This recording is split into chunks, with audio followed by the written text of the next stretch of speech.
going to do, part 3, is we're going to meet with our elbow buddies. Remember, we're going to drop on the floor, we're going to sit crisscross applesauce, and we're going to hold up our template, and we're going to read the whole response to lit piece to our neighbor, and then they're going to read it to us. Then we're going to come back to our desks, and I'm going to read it for you before you go, just to remind you. Remember, we're going to take our fingers and move them along and read each line. In the story, Split Pea Soup, George learned to be honest. First, George was friendly. He came to Martha's house. Next, Martha fed George split pea soup. He was scared to tell her he hated it. Last, George told the truth. Martha gave him cookies instead. George learned to always tell the truth. That's an amazing analyzation or a recap of what the author is trying to teach George, and he's trying to teach us the same thing. It's always good to be honest. Now I want you to drop with your elbow buddy and share your response to lit piece. Great, now that we've done our elbow buddy sharing, we're going to write our response to lit piece. So what we're going to do is put our template underneath, and we're going to put our writing paper on the top. Remember, we're going to keep the big part at the top. We're going to line the edges up nice and straight with our template, and then we're going to let only the topic sentence show. Right here, we're going to quickly do our writing alert, which is indent, strong capital, write, punctuate, and eliminate. We're going to make sure to indent when we are writing our response to lit piece. So the very first thing we're going to do now is stick our 2 fingers in, and we're going to copy our topic sentence as neatly as we can. We're going to go top line to baseline and write our sentence carefully. So I'm going to write, in the story, split pea soup, and I'm going to remember to putting my quotation marks around my title.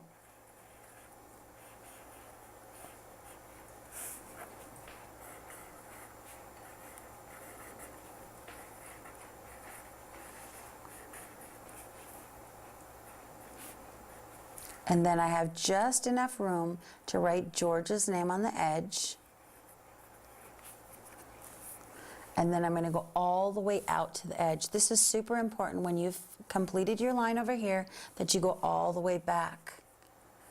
So we're going to go back, and we're going to write top line to baseline again. Write your letters as neatly as you can. And once we've completed our sentence, we're going to read it to ourselves and check to make sure that we've written everything correctly. In this story, Split Pea Soup, George learned to be honest. And we're going to put a period here. Then we're going to go back up, and we're going to eliminate right there, because now we've completed our sentence. And then we're going to move our template down and our paper down, and we're going to write the next sentence. First, George was friendly. He came to Martha's house. So we're going to continue to write because there's more space. We're going to again start at the top line and go down. Your letters should always start top down. Now, as I'm doing this, I want to make sure that everything is spelled correctly and that I'm writing as neatly as I can. And then I'm always, again, starting top down. Let's read it. We have, first, George was friendly. He came to Martha's house. First, comma, George was friendly. He came to Martha's house. They're identical. They're perfect. So I'm going to go back up. I've punctuated, and now I'm going to eliminate. And I'm going to move down to the next sentence. Next, Martha fed George split pea soup. He was scared to tell her he hated it. So we're going to continue. There's not enough room there for me to write more words. So I'm going to go over here all the way to the end, and I'm going to write my next sentence right here.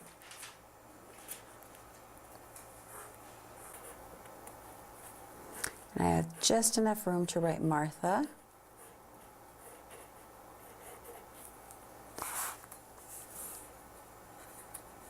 Let me go down here and write neatly.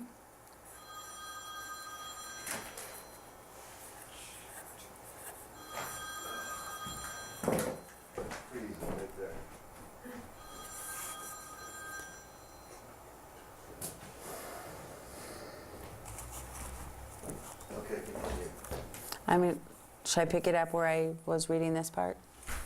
Hang on.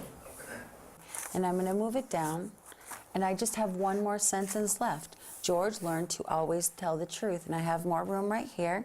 Oh, and you know what? I made a mistake right here in my spelling, so I'm going to go back and I'm going to fix that. You can fix it with your eraser. I have to just leave it because it's with pen and cross it out. But you can write it really neatly and you won't have any mistakes. And then you're going to write George learned. And as soon as you have that written, you're going to read it very carefully and make sure there's no mistakes. George learned to always tell the truth. You're going to check your template. George learned to always tell the truth. You're going to eliminate very carefully. And then we're going to look at our response to lit piece. It says, in the story, Split Pea Soup, George learned to be honest. First, George was friendly. He came to Martha's house. Next, Martha fed George split pea soup. He was scared to tell her he hated it. Last, George told the truth. Martha gave him cookies instead. George learned to always tell the truth. Now, there's something that we're still missing, and that would be our title. So we need to think of something to title our response to lit piece with. And maybe, did he like the soup very much? Why don't we title it something like Yucky Soup? Or we could title it Always Be Truthful. But I think today I'd like to call it Yucky Soup, because if I was reading your story, if I was reading your piece, I would want to have an interesting title like Yucky Soup. That would make me want to read the response to lit piece. So let's look and read it together. Yucky Soup. In this story, Split Pea Soup, George learned to be honest. First, George was friendly. He came to Martha's house. Next, Martha fed George split pea soup. He was scared to tell her he hated it. Last, George told the truth. Martha gave him cookies instead. George learned to always tell the truth. That's how you write a response to lit piece, and once you're done and it looks as beautiful as this, you can turn your paper over and you can draw a really great picture of George and Martha and their split pea adventure.